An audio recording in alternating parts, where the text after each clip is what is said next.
ادعای عشق میکنن ترست کو، ترست ترس تو این حیات شما چیه؟ بگید اس زندگی میں آپ کا خوف کیا ہے؟ بتائیں. از چی آدم میترسه؟ انسان کس چیز سے ڈرتا ہے؟ از دست دادن منافع ضائع ہونے سے، زندگی ختم ہونے سے، عذاب سے، عذاب الہی سے. خوب، ماشاءاللہ.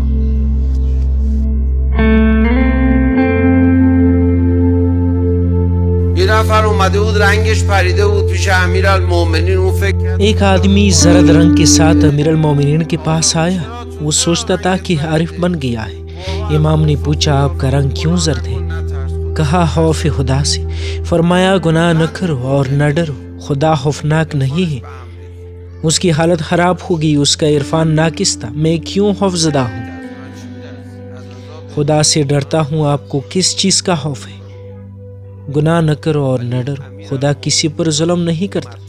لیکن امیر المومنین نے فرمایا حیات حقیقی میں بلند مرتبہ مومنین کا خوف یہ ہے کہ وہ خدا کی مہربانی کا بدلہ نہیں دے سکیں گے.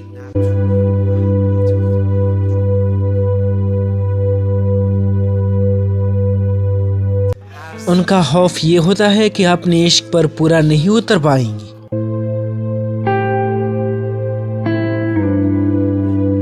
مومنین بغیر خوف کی زندگی نہیں گزارتا.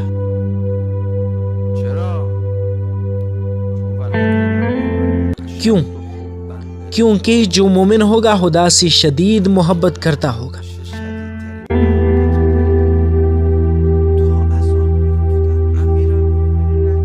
جب اذان کا وقت ہوتا تھا امیر المومنین کا رنگ زرد ہو جاتا تھا. آخرکار لوگ پوچھتے تھے آپ کو کیا ہو گیا ہے؟ جب اذان ہوتی ہے تو لوگ نماز پڑھتے ہیں، لیکن آپ کو کیا ہو جاتا ہے؟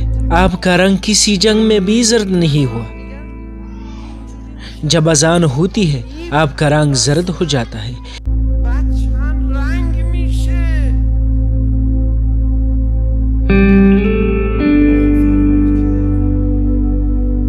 امام فرماتے تھے یہ اس کو جواب دینے کا موقع ہے جس نے ہمیں یہ عظیم نعمت دی.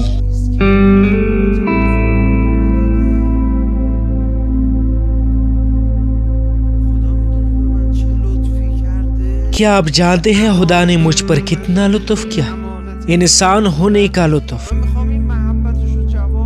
اس کی مہربانی کا جواب دینا چاہتا ہوں. مجھے ڈر ہے کہ میں ٹھیک سے جواب نہیں دے پاؤں گا. یہ عالم عشق ہے.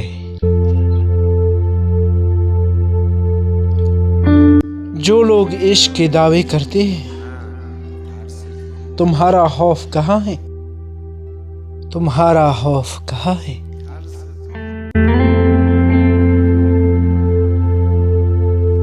تم نے ابھی عشق کا مزہ نہیں چکھا. ایسے دعوے نہ کرو.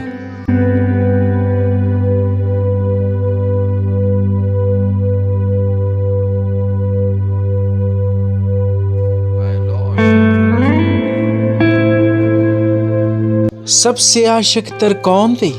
امیر المومنین. خدا کے سب سے عاشق تر کون تھے؟ امام حسین علیہ السلام. دیکھا انہوں نے کیا کیا؟ یہ عاشق جب اپنے خوف کو بیان کرتے ہیں تو جہنم کا تذکرہ کرتے ہیں، لیکن یہ خود بتاتے ہیں کہ ہماری جہنم کیا ہے. ان کی جہنم خدا سے جدائی ہے، نہ کہ آگ والی جہنم. دعائے کمل میں یہ بیان ہوا ہے. وہ تسلسل کے ساتھ جدائی کی بات اس لیے نہیں کرتا کہ اسے بے ادبی شمار کرتا ہے.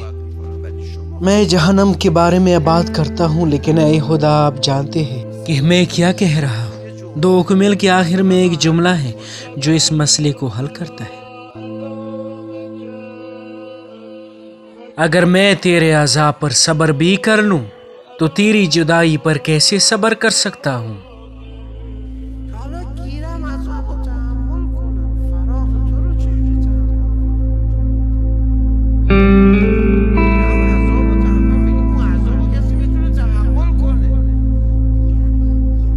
سمجھنے کی کوشش کریں کہ عذاب سے امام کی کیا مراد ہے۔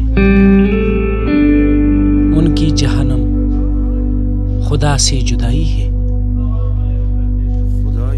اے خدا، ہمارے دلوں میں خوف بڑھا دے کہ تیری مہربانی کا جواب دے۔